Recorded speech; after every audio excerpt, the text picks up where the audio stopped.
আপনারা কেউ কি জানেন তারকেশ্বর মেলা কর্তৃপক্ষ এই প্রথম 2 সপ্তাহের মধ্যে কত কোটি টাকা আয় করেছে?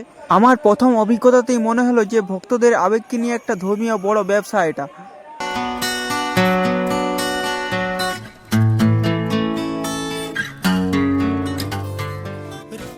বন্ধুগণ, নমস্কার সবাইকে। আর প্রথমবারের মতো তারকেশ্বর ভ্রমণ করতে যাচ্ছি। আর আজকে আমি বলবো যে তারকেশ্বর যাওয়ার প্রসেসটা কী আছে। চলো আমার ব্লগের মধ্যে থাকো আর দেখতে থাকো পরের পর কি কি করছি আমি। আজকে আমি সম্পূর্ণ বিবরণ দিতে চলবো এই তারকেশ্বর ভ্রমণের সম্বন্ধে।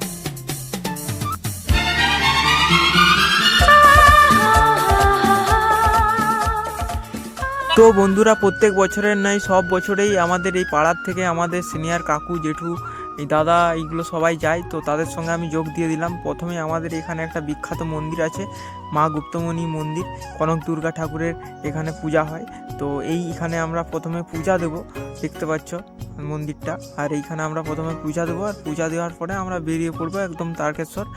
আর মাঝপথে কোনো একটা হোটেলে হয়তো খেতে দাঁড়াতে পারি। তো দেখতে পাচ্ছ বন্ধুরা, আমরা সবাই পূজা দিতে ঢুকলাম মন্দিরের ভিতরে। তারপরে পুজো শেষে আমরা এখান থেকে বেরিয়ে পড়ব।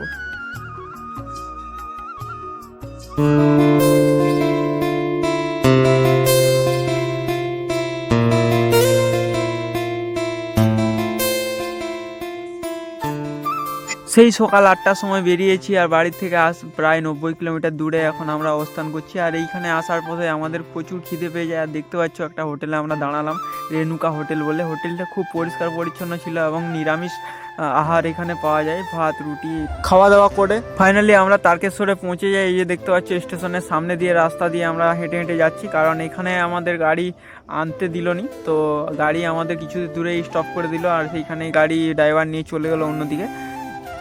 আর এইদিকে দেখো ট্রেনটার মধ্যে কত লোক এসেছিলো, দেখতে পাচ্ছ গাইস কত লোক নেমেছে। আর আমরা এখন চলে যাবো লেভেল ক্রসিংটা পার হবো। লেভেল ক্রসিংয়ের এখানে দেখতে পাচ্ছ কত ভিড়, ভাই সাহেব দেখেই বুঝতে পারছো যে আজকে ভিড় কি হতে পারে। সামনে ট্রেন যাচ্ছে, এই ট্রেনগুলো যাওয়ার পরে আমাদেরকে ছেড়ে দেবে, কীভাবে পেরাবো দেখতে পাচ্ছ।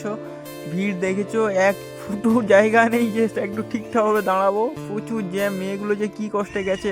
আর এইখানে দিদিমাকে দেখতে পাচ্ছ আমাদের দিকে দেখে দেখে হাত নাড়াচ্ছে এবং উপভোগ করছে এই ভিড়।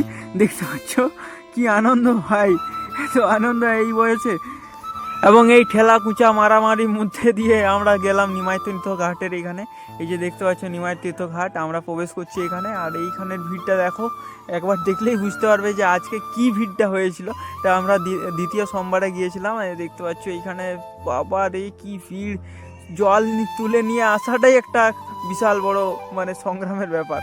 তো দেখতে পাচ্ছ এইখানে দেখেই বুঝতে পারছো গঙ্গার পাড়ের। এবার জল তো তুলবই, তার আগে আমরা একটু মন্দিরটা পরিদর্শন করলাম। এখানে দেখতে পাচ্ছ বজরংবলীর মূর্তি, আর এই সাইডে কতগুলো ধাম আছে আমাদের মহাদেবের, সব কিছুর বর্ণনা দেওয়া আছে, লেখা আছে যে কতগুলো ধাম আছে, ভেতরে ভেতরে নাম লেখা আছে প্রত্যেকটা ধামের।